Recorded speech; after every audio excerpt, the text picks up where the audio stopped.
request. He's requested to come back, and a number of people have requested he come back.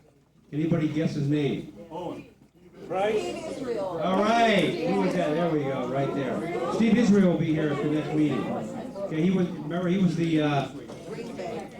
wait a minute, no, don't talk Green Bay. He's in there, he's hanging in there. He's a hell of a defensive back. It wasn't his fault for Green Bay, believe me. He's the man of the hour. Now, our guest tonight, I have to admit, now, I've been a 49er fan a lot less time than a lot of you. But I go back to days when we had Bruce Gossett and Gordy Solta as our kickers, punters, Tommy Davis, Ray Wershing, let's see, Prokoff, name some Jim Miller. We can go on and on and on. But I have never, in my entire career of supporting the 49ers, have seen two kickers in the top 5 in the NFL.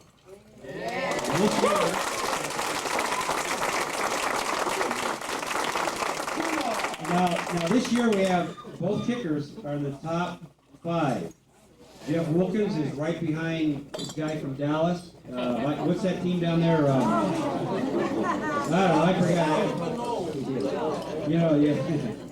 Those guys, they're doing well. They made it into the playoffs by hook and crook, but they're there. Now, we won't go into that. Now, I'm trying to read some of my notes here, so you have to bear with me. But Jeff Wilkins this year has kicked a 48-yard field goal. When was the last time you've ever seen anybody try a 48-yard field goal for the 49ers? Huh? See, I think when Colford kicked, he hit, well, we won't go into that. But, yeah, we won't go there. Okay, he scored 124 points to date, which... let's see, Bonio must be a couple of points ahead of him, but we won't go into that. That's fine. He's 35 for 35 on extra points, 29 of 33 on field goal attempts. That average is great. And last year, joining the 49ers midway through the year, played 7 games plus the Green Bay game, which was something that I'm sure we don't want to remember. But in the 7 games, he did extremely well for us. I go to the stats. Hold on one second from last year. Here we go. In 7 games, scored longest field goal was 40 yards, and he came away 12 for 13 on field goals. I think that speaks for itself from what we've seen in the past from our previous kicker out of Cal. Now Tommy Thomson. Here's a gentleman that came to us last year. I can't say he struggled his first year, but to read the press guide is scary. For last year, this year he's put together 64 punts with a 65-yarder. I think guys only kickoff do that, don't they? 65-yard punt. He has a 44-yard average. And he's number 5 in the league, and he's like percentage point, tenths of a point out of first place.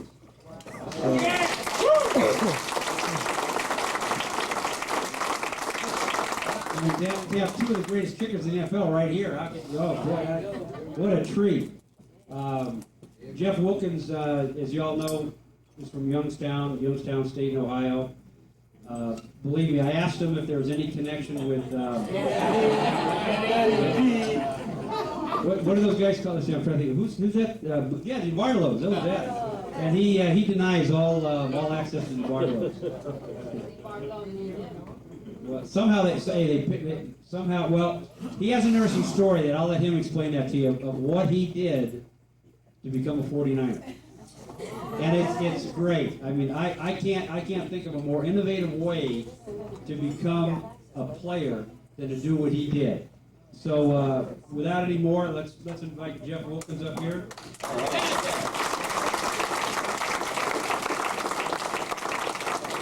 This is Jeff's second time back. I'm sure most of you know him from last year in January when we got.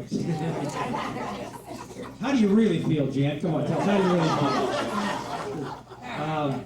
And he was a real sweetheart of a guy to come out and tell us all about his experience with 49ers and 8 games with 49ers.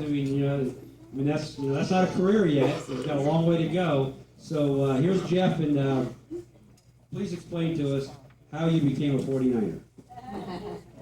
How you doing? First of all, I just want to thank you for inviting me back. It's great to be here. I figure, I came here last year. It was a good luck charm, so I can keep doing this every year. So we were talking before, and he asked me how I came to the 49ers. And what happened was, I played for Philadelphia in '94, just did the kickoffs the last 5 games of the season. And they brought in Gary Anderson, who's an incredible kicker from Pittsburgh. So I was released from Philadelphia, and I was just at home, figuring out what to do. I was back in school, and what I did was I got a resume made up of all my experience in the NFL from Philadelphia, and then all my college stats. And I'd watch every week, every game that I could, and whenever a kicker would screw up, I would fax. So the game was over at 4 o'clock. By 5 o'clock, the fax was up. And then I would follow up with a phone call later on that night saying, hey, if you need somebody to work out a tryout, I've been staying in shape, blah, blah. And it's, I did it that weekend. It just so happened I probably did it to 3 teams. And San Francisco was one of them. And they got to look at it, and they gave me a call and said, hey, come on out for a tryout. So I went out for a tryout, and did all right, but then they still didn't do anything. So then I came back home, and then unfortunately Doug Bryan, who I still think is an incredible kicker, he's having a great year at New Orleans right now.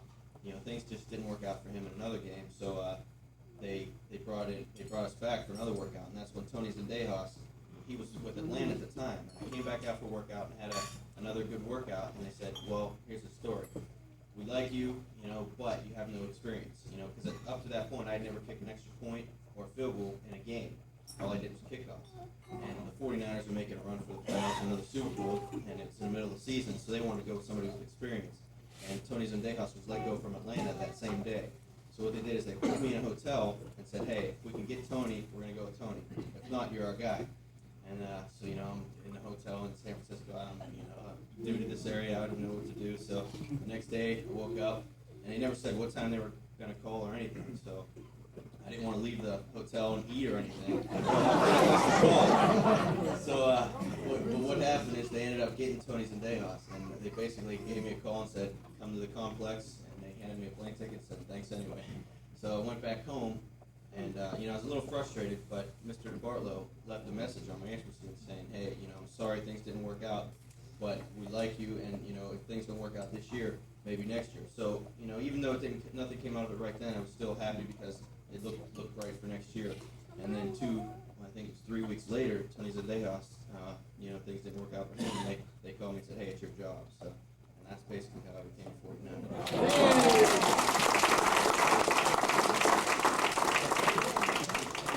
Why do you still carry a page? What's that? Why do you still carry a page? Where's girlfriend?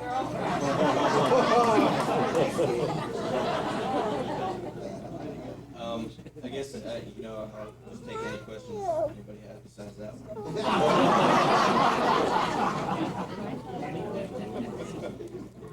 Frank. Jim, last year when you were here at the end, not here, the end of your first season, and you did really well, I thought. Thank you. And then during the middle of this year, there was some talk of trying other guys out and so forth and so on. And I'm not sure whether they did bring anybody in or not, or what the hell happened, but thank heavens you're still here. But did they bring anybody else in during the summer or so? Well, what happened was we got a new special teams coach, George Stewart, who's been doing an excellent job this year. He was from Tampa Bay. And what he did is, when you're with somebody, he was with their kicker for 3 or 4 years, and he was used to them. So when he came to San Francisco, the guy from Tampa Bay, Michael Houston, his contract was up. So he was like, hey, if I could bring my guy with me, he was used to how he kicks, and they got along great. So what they did is they offered Michael Houston a contract. Oh, that's right. And then Tampa Bay managed Yeah, they matched it, you know. So if they wouldn't have matched it, yeah, I wouldn't be here today because they would have brought him in. But fortunately, they did, and you know, things worked out. That's what happened there. And then in training camp, which was very interesting, they brought in a couple kickers, and then they cut the one guy they were going to bring in right before training camp, which was a surprise to me, you know, because I'd only been here half a year. You know, I figured they'd bring in some competition, but you know, I'm grateful that they, you know, had showed enough confidence in me to go into training camp without a kicker.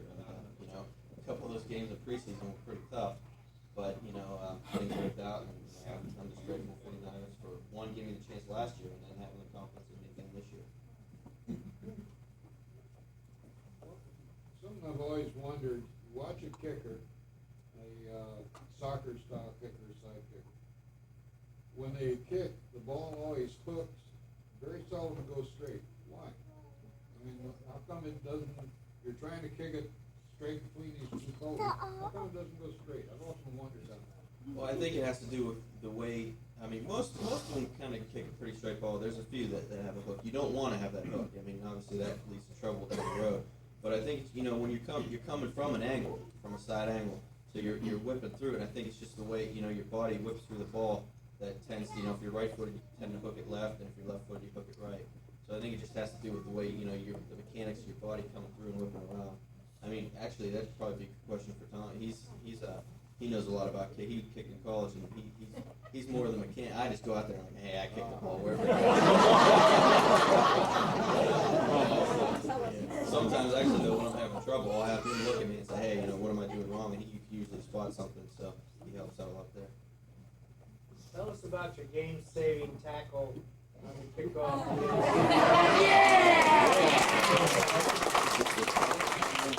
I used everything I had on that one. I thought I blew out both knees, both ankles. You know, it's one of those where, you know, I'm the safety, and to this point, you know, I take pride in being able to make those tackles and not letting anybody score a touchdown. And when I saw him break it, I thought he was going. I thought he was like in the Olympics, you know, bronze medals or something. I'm thinking, oh no, you know, I got a bum ankle and I'm trying to run, but it was just fortunate that, you know, he had to cut it way outside, and I guess I had a little bit of an angle on him, and I just used everything I had and got enough on to get him out of bounds. Did But you that's see it. the film on that? I haven't seen the You game. were scooting. I don't know where that was. How fast is that? How fast is that? But yeah, I had to use everything I had there. And if you watch, I start, you know, I'm jogging pretty good, and then I pick it up, and before you know it, my arms are flaring. No control of what I was doing, but I was lucky to get him out of bounds. It's still bothering me. It's something I don't think's gonna. Yeah, and it's really starting to frustrate me, especially on kickoffs. You know, I can't get a good hit on the ball, and what I think is gonna happen is I just need like a good month, you know, off, because I rested during the week. I really don't do too much kicking now. After the Super Bowl. There you go. Yeah, I have to tape it up, and you know, sometimes take a pain pill to get through. Yeah, but you know, I think a good month without doing anything, it'll be all right. But it just keeps aggravating every week. Does it affect your field goal kicking? You know, what's weird is in a strange way, it might actually have helped. You know, because I knew I wouldn't be able to be as strong, you know, on distance or whatever. So I was concentrating more on accuracy and just getting a good hit on the ball with it taped up. So in a way, it might have helped me. I'm curious, during the halftime of the Carolina game, when George Seifert was talking to you guys, was that one of the most intense halftime speeches you've heard from him? I can't remember. Actually, he said that because the one that comes to mind was Cincinnati, or not Cincinnati, Cincinnati. I never saw him go off like he went on Cincinnati, but yeah, terrible. But the Carolina one, I can't. I mean, see, that's one thing about Tommy and I. We're pretty much on our own. So you know, they're all offensive, defense, and they're going over strategy, and we're just sitting in the back, you know, eating a candy bar and figuring out what we're going to do second half. Too much of the halftime stuff. What do you do when you're not kicking the ball? You're on the bench. When I'm on the bench, see, I pretty much, if you watch me, I'm pacing up and down the whole game, trying to stay loose. sometimes, I'll kick first quarter, and then you won't kick till the fourth quarter. And especially like a cold game at Pittsburgh, you get all, your muscles get tight, and it's hard to stay in the game, but that's what I just constantly, have to try to jog a little bit. Yeah, you keep the mind going, stay in the game, sometimes I'll cheer and, find out what's going on, but you just try to stay loose and be prepared for whenever you have to go in there, because you can go in just like that. One more question. Jeff, can we figure that you'll be like George Bland and be around the year 2025? I would like nothing better. I would love it. That's what people ask me, what's the organization like? What's it like playing 49ers? And honestly, I don't think there's a better organization from top to bottom.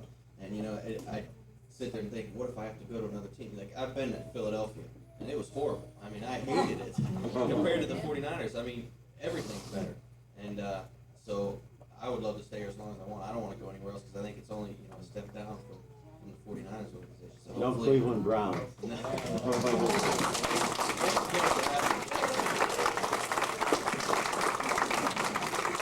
Again, tonight, John Glenn has brought all his souvenirs and 49er memorabilia with him. He's done a wonderful job of supporting us this year, and I think we should give him a big hand to support him. Done a great job. He's also a candlestick. I'm sorry, 3-com part in that place. Candlestick. Okay, candlestick. Hey, man, he's also a candlestick on the way in. He sets up his stand before every game, home game, not every game, home game. And you can see him on the way in if you park outside the Candlestick and go across the little bridge to Gate 8. Now for a Raven Duck. Everybody know where the Ducks are from? All right, Oregon. The Mighty Ducks. Eugene, Oregon. Tommy Thomson comes to us. I'm not sure via which way. Did the 49ers draft you? No. Free agency. All right. Good job. And last year, like I said, he's in the stat book with a 40.6 yard average in 57 punts last year, and he's up that to 44 this year. So he's come quite a ways in comparison. The top guy in the league is I think at 45.5. I couldn't tell you who that is. I really don't care because we have two of the greatest kickers in the game right here with us. So Tommy Thomson, come on up.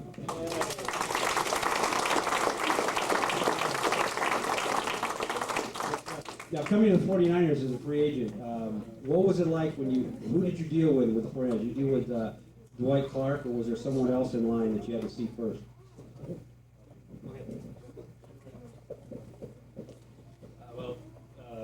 Can you all hear me? Yeah. But first of all, like Jeff said, I'd like to thank everybody for inviting me here. This is my first time here. I appreciate it. Well, my road to the 49ers was a little bit different than Jeff's. I was fortunate to come straight into camp, and I've been here for 2 years. Basically, how I became a 49er was in '94. I came here as a free agent out of the University of Oregon, and I competed with Klaus Wellsmeyer in the training camp of '94, right before the Super Bowl year. And that was the year where they had drafted Doug Bryan, and there was a big emphasis on the field goal kicking, and there really wasn't much emphasis on the punting. Klaus had been here for 2 or 3 years, and he was pretty much a mainstay. So, but I competed real well. I thought I pretty much outkicked him, every day, but I really wasn't getting much notice. But I kind of figured that's the way it would be. So, but they kept me around for quite a while. I was released on the last cut date, and which was unfortunate because when you get released at the end of camp, it makes it hard to kind of catch on with another squad. But I took it all in stride and decided to get on with my life, and I went back to the University of Oregon to finish my degree in chemistry. And alongside of doing internships and kind of getting my goals, I had some goals in chemistry that I wanted to achieve, and I worked in a lot of labs and eventually won a fellowship to do my PhD at the University of Illinois. And You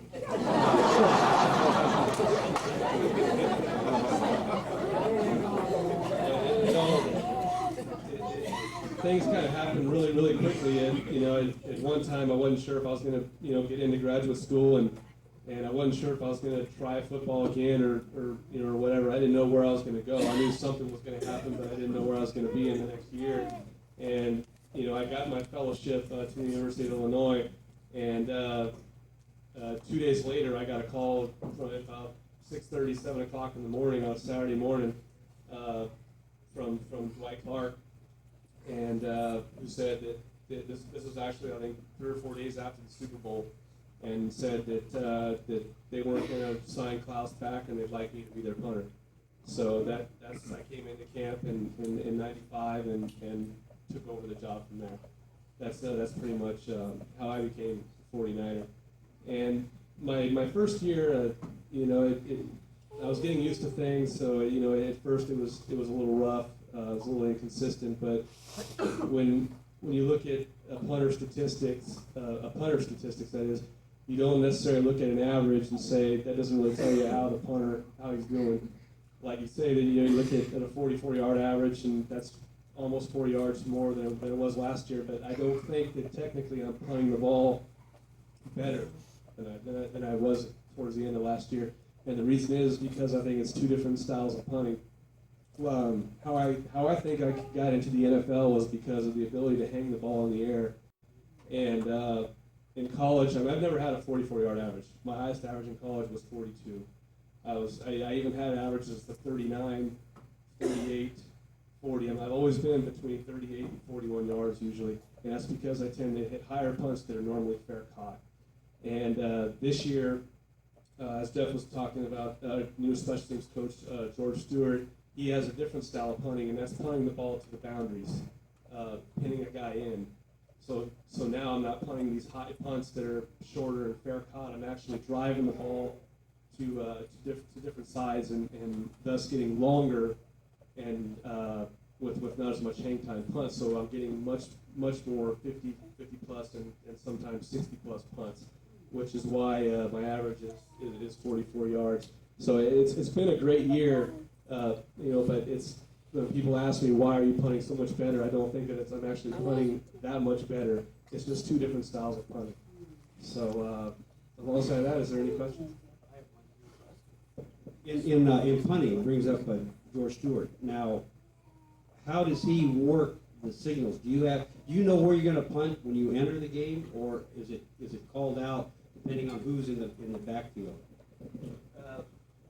It's actually if you notice Gary Plummer, this is something that you guys, if you guys are watching the games on TV, I know probably the majority of you guys probably go to the game or watching from the stands, but it's hard to see. But if you're ever watching a game and you see a punter out there, and you see the guy that's calling the signals right in front of the punter, and you see a lot of these guys that are either hitting their helmet.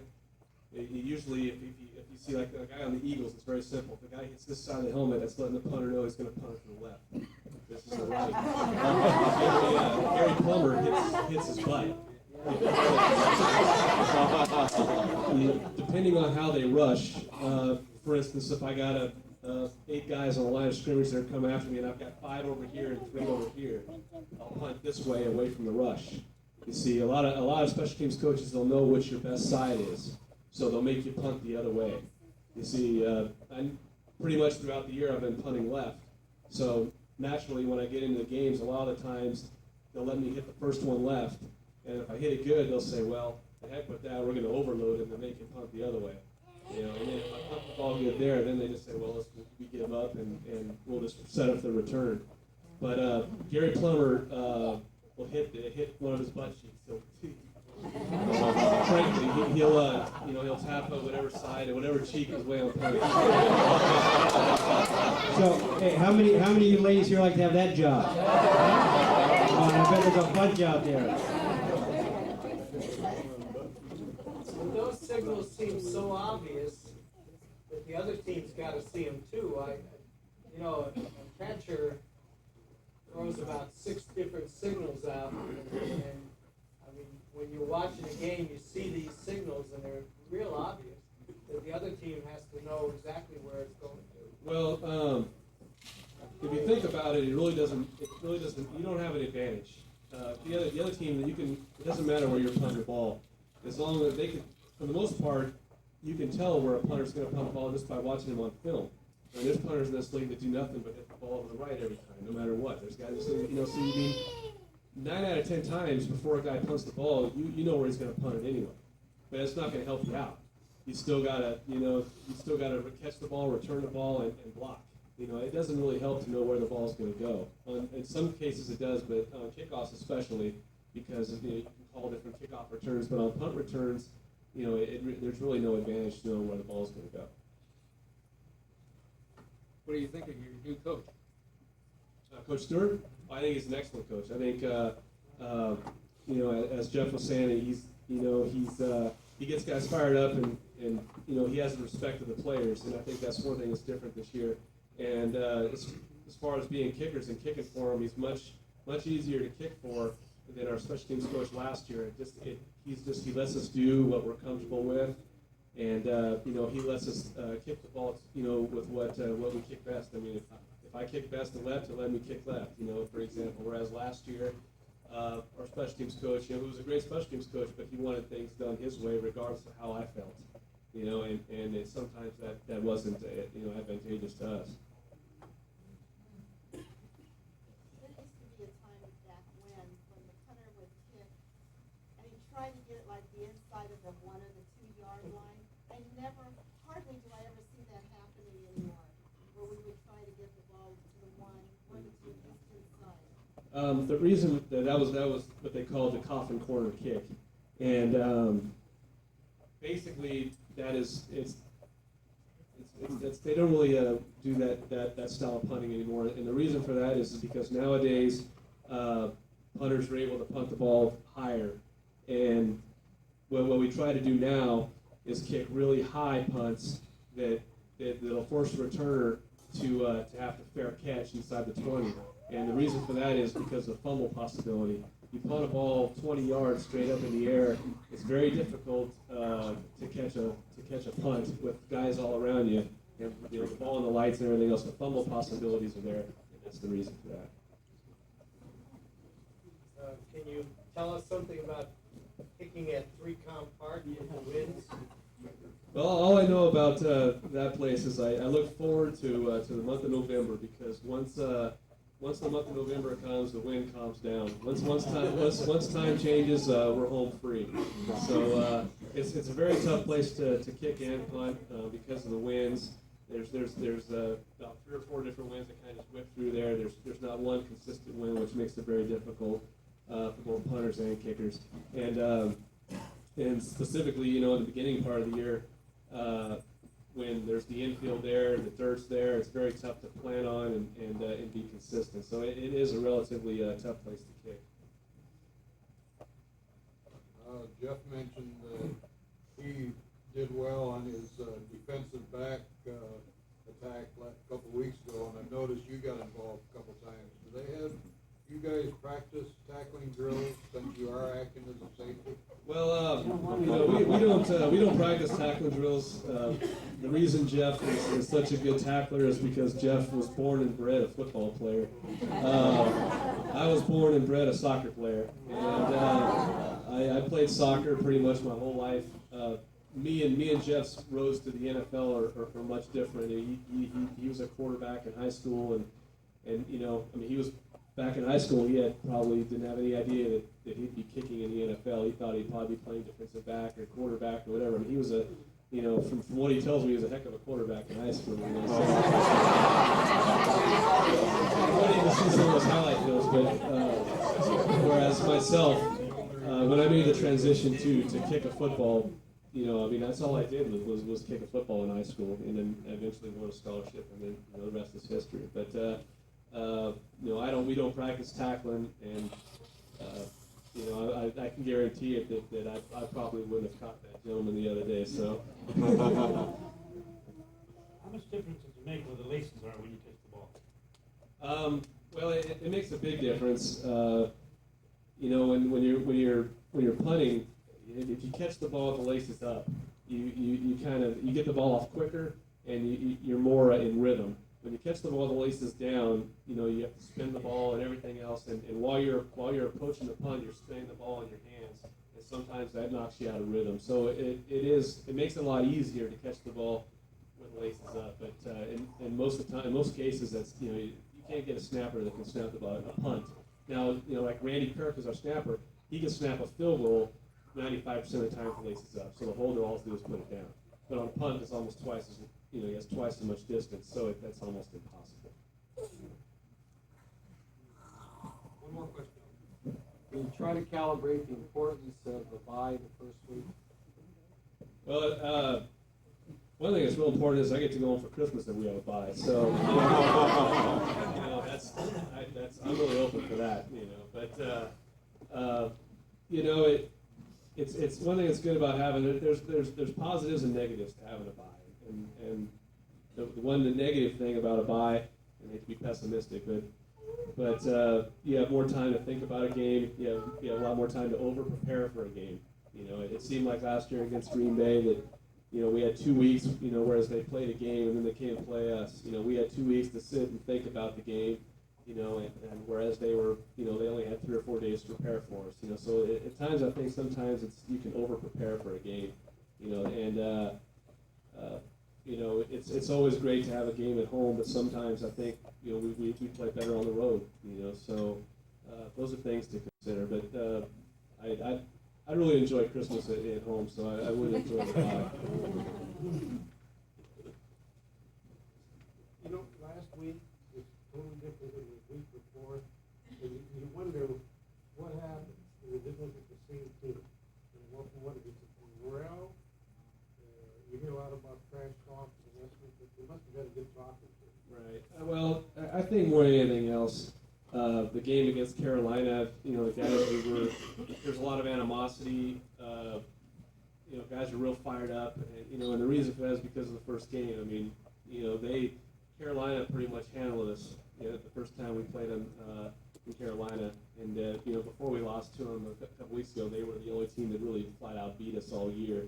You know, so I think there was a lot of guys that were anxious to get back on the field and prove, you know, that you know, that we're the dominant team, and you know, eventually I mean, it hurt us because you know, we were too hyper and they were calm, cool, collected, and you know, and it cost us.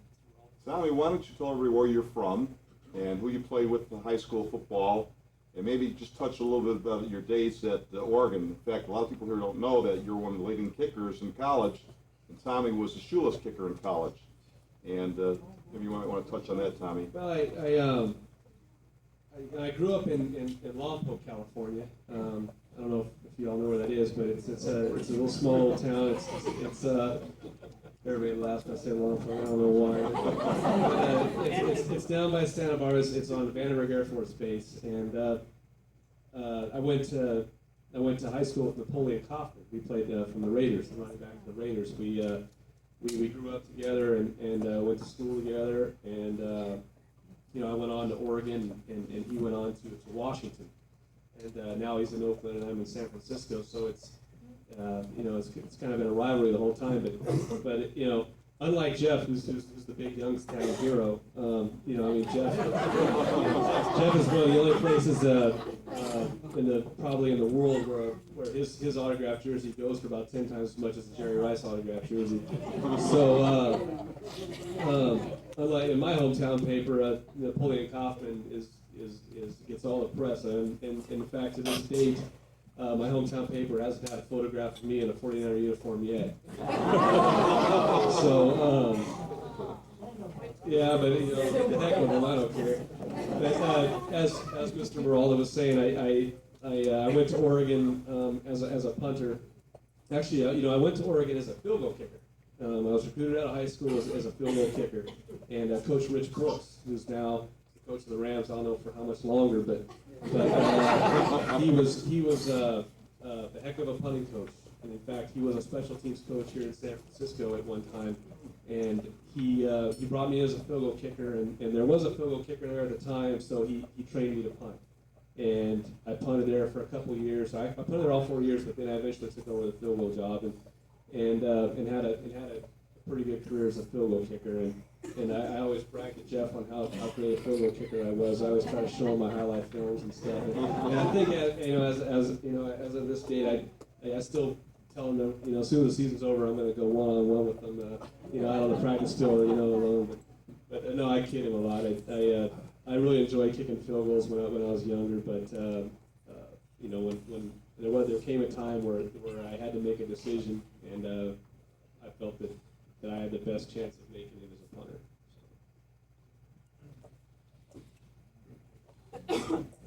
Thank you very much.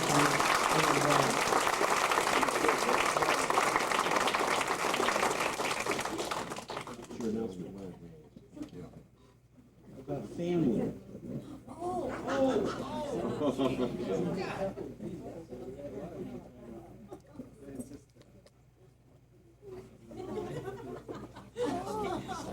Okay, my announcement to Jeff and Tom. The first time you come to visit, you're a visitor.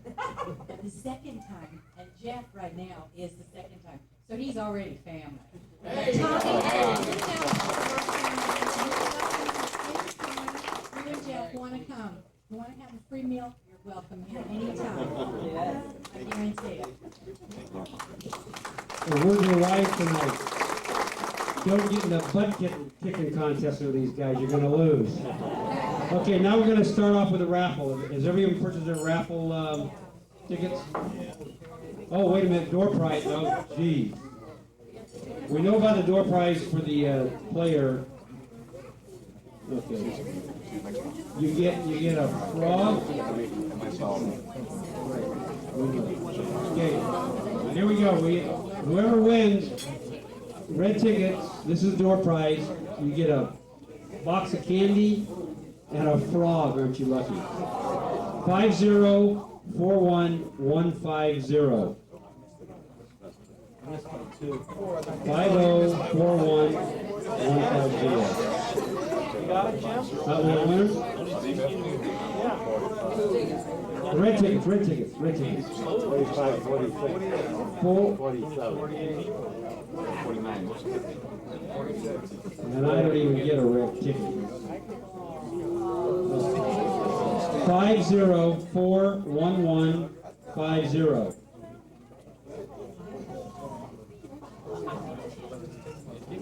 Yeah, okay.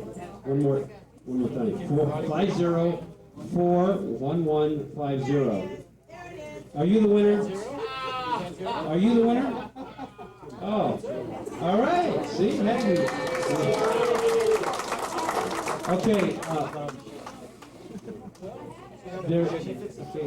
Now, for those of you that are drinking coffee out of your coffee cup, don't do this very quickly.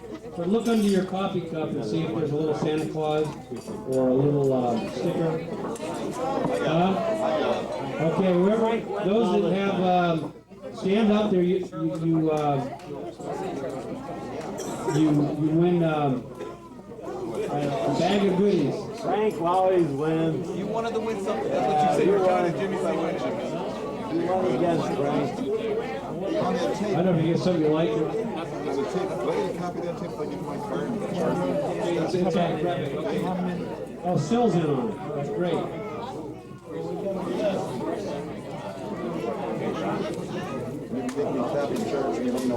Okay, sure, no problem. On January 9th. January 9th? Yeah. The next time, yeah.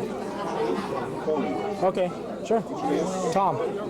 Tom Jones, it's easy. My favorite singer, Tom.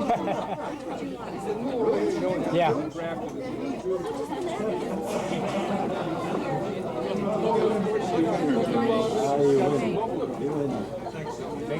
What a weekend. I don't know when that So? Okay, nice. A weekend. I'm going to sleep with my little bit tonight. Oh, wonderful. Thank you. Can I take you to the bed with me? All right. You got a frog. Oh, thank you. That's nice, thank you. I want to select my phone tonight now, huh? Yes. He goes ribbon all the time. Yeah, I don't know how old I am, but all those years. I know where she's going straight to heaven. I learned it from him. Can we have a ticket drawer, please?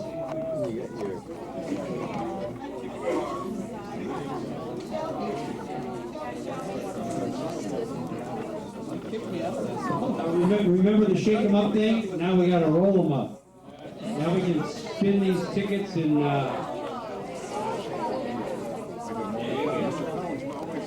believe me, that thing was built with all surplus parts. There's only two things that are new, and one's the hinges.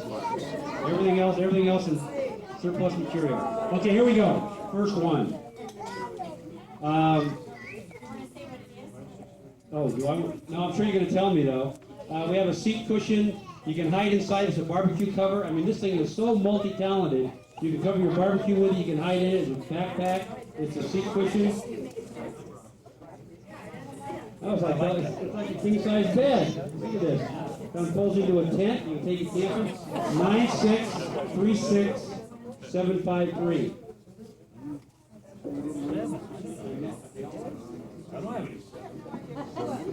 Okay, let's last five numbers. 36.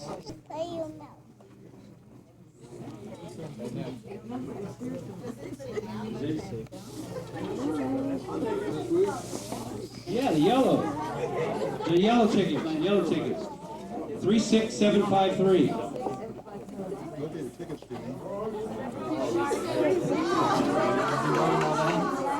750.